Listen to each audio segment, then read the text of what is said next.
Tips of ഇടുക്കിയിലേക്ക് എല്ലാവർക്കും സ്വാഗതം. ഇന്ന് ഞാൻ വന്നിട്ടുള്ളത് കുറച്ച് നല്ല കിച്ചൺ ടിപ്സുകളും കൊണ്ട് തന്നെയാണ്. വീഡിയോ എല്ലാവർക്കും ഇഷ്ടമാവുമെന്ന് വിശ്വസിക്കുന്നു. ഇഷ്ടപ്പെട്ടാൽ ലൈക്ക് ചെയ്യാനും ഷെയർ ചെയ്യാനും ചാനൽ സബ്സ്ക്രൈബ് ചെയ്യാനും മറക്കരുത്. സബ്സ്ക്രൈബ് ചെയ്യുമ്പോൾ ബെൽ ബട്ടണിൽ ഓൾ എന്ന ഓപ്ഷനോട് കൊടുക്കണേ. എങ്കിലാണ് ഞങ്ങളിടുന്ന വീഡിയോസിൻ്റെ ഒക്കെ നോട്ടിഫിക്കേഷൻ നിങ്ങൾക്ക് ലഭിക്കത്തുള്ളൂ. പിന്നെ നമുക്ക് ടിപ്സ് ഓഫ് ഇടുക്കി എന്ന പേരിൽ ഒരു ഫേസ്ബുക്ക് പേജ് ഉണ്ട്. അതൊന്ന് ലൈക്ക് ചെയ്യാനും ഫോളോ ചെയ്യാനും മറക്കരുത് കേട്ടോ. ഇൻസ്റ്റയിലും ഒരു പേജ് ഉണ്ട്. പിന്നെ ഇഷ്ടമാവുകയാണെങ്കിൽ ഷെയർ ചെയ്ത് മറ്റുള്ളവരിലേക്ക് എത്തിക്കണേ. അപ്പം നമുക്ക് ഇന്നത്തെ ടിപ്സിലേക്ക് പോയാലോ.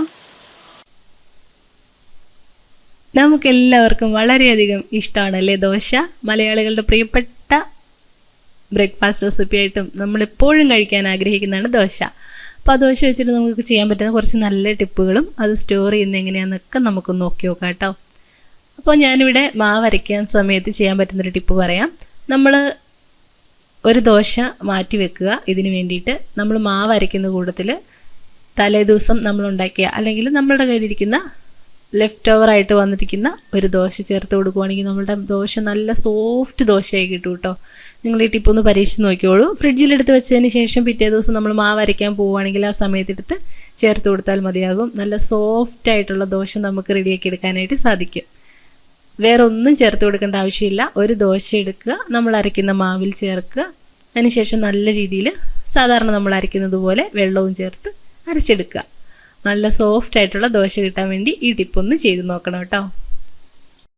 ചില ദിവസത്തെ ദോശ നല്ല സോഫ്റ്റ് ആയിരിക്കും, ചില ദിവസത്തെ ദോശ ഹാർഡായിരിക്കും, ചില ദിവസം പുളിച്ചു വന്നിട്ടില്ല എന്നൊക്കെയുള്ള കംപ്ലൈൻറ്റുകളൊക്കെ പരിഹരിക്കാൻ പറ്റിയൊരു ടിപ്പാണ് ഇത്. കണ്ടോ, ഞാനിവിടെ അരച്ച് ചേർത്തിട്ടുണ്ട്. ഇനി നമുക്ക് രാവിലെ നോക്കി നോക്കാം കേട്ടോ. നല്ല പൊങ്ങി വന്നിട്ടുണ്ട്.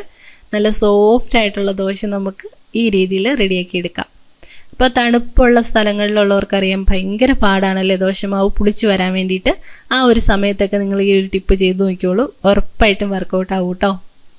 അപ്പോൾ ഇനി നമുക്കൊന്ന് ദോശ ചുട്ടും കൂടെ നോക്കി നോക്കാം.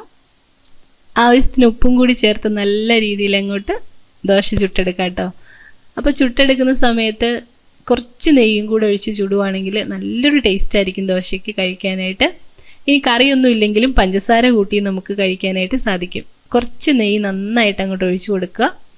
അതിനുശേഷം കുറച്ച് പഞ്ചസാരയും കൂടി ചേർത്ത് കഴിക്കുവാണെങ്കിൽ നമുക്ക് കറിയൊന്നും ഇല്ലാതെയും ദോശ കഴിക്കാനായിട്ട് സാധിക്കും. ഇനി നമുക്ക് അടുത്ത ടിപ്പ് നോക്കാവേ.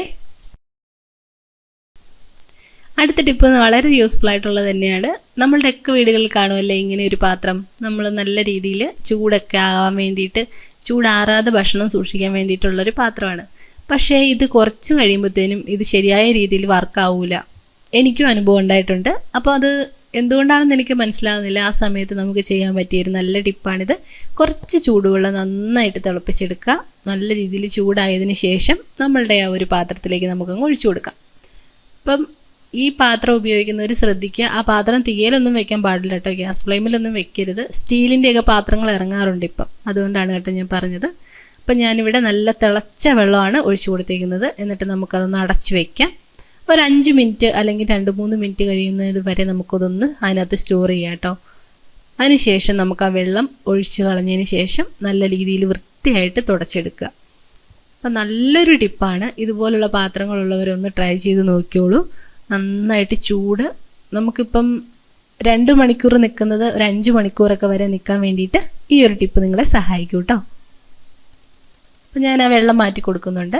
ഇനി നമുക്കിതൊന്ന് തുടച്ചെടുക്കണം. അതിന് ശേഷം നമുക്ക് അതിനകത്തേക്ക് നമ്മൾ എന്താണോ സൂക്ഷിക്കാൻ ഉദ്ദേശിക്കുന്നത് അതങ്ങോട്ട് വെച്ച് കൊടുക്കാം. ദോശയാണേലോ ചപ്പാത്തി ആണേലോ ഇനി കറികളാണെങ്കിലോ എന്തായാലും നമുക്ക് നല്ല രീതിയിൽ സ്റ്റോർ ചെയ്യാനായിട്ട് സാധിക്കും. സ്റ്റോർ ചെയ്യുമ്പോൾ ഒരു കാര്യം ശ്രദ്ധിക്കുക, വെള്ളമയം പാടില്ല കേട്ടോ. വെള്ളമയം തുടച്ച് മാറ്റിയതിന് ശേഷം മാത്രം സൂക്ഷിക്കാനായിട്ട് ശ്രദ്ധിക്കുക. ഞാനിവിടെ ദോശയാണ് കേട്ടോ എടുത്ത് വെക്കുന്നത്. അപ്പോൾ ദോശ രാവിലെയൊക്കെ ചുടുന്ന ദോശയായിരിക്കും. അത് നല്ല രീതിയിൽ സോഫ്റ്റായിട്ട് നമുക്ക് ഈവനിങ് വരെ നമുക്ക് കിട്ടാറുണ്ട് കേട്ടോ. അപ്പോൾ എല്ലാവരും ട്രൈ ചെയ്ത് നോക്കണേ. അടുത്ത ടിപ്പെന്ന് പറഞ്ഞിട്ടുണ്ടെങ്കിൽ, നമ്മൾ ദോശ രാവിലെ ചുടുന്ന ദോശ കുറച്ച് മിച്ചം വന്നെങ്കിൽ അത് നമ്മൾ എന്ത് ചെയ്യും, വൈകുന്നേരം എടുക്കുമ്പോഴത്തേനും അതൊന്ന് കട്ടിയായിട്ടിരിക്കാറുണ്ടല്ലേ.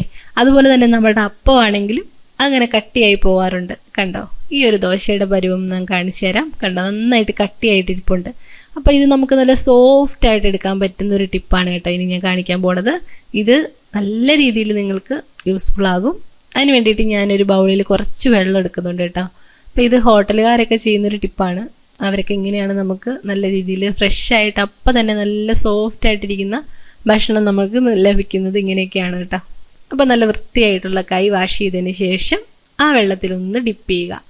അതിനുശേഷം നമ്മളുടെ ദോശയിലേക്കൊന്ന് തേച്ച് കൊടുക്കുക കേട്ടോ. കണ്ടോ, 2 വശത്തും ഇങ്ങനെ ഒന്ന് തേച്ച് കൊടുക്കുക. അപ്പോൾ ഇത് നമുക്ക് ദോശയ്ക്കും ചെയ്യാം, അതുപോലെ തന്നെ അപ്പത്തിനും നല്ല സോഫ്റ്റായി കിട്ടും. ചപ്പാത്തിക്കും ചെയ്യാം കേട്ടോ. ചപ്പാത്തിക്ക് ചെയ്യുമ്പോൾ ഒരു കാര്യം ശ്രദ്ധിക്കുക, കുറച്ച് വെള്ളം മതി. ദോശയ്ക്ക് ചെയ്യുമ്പോൾ ഒരു ഇച്ചിരി നനവ് അതിൽ പറ്റണം.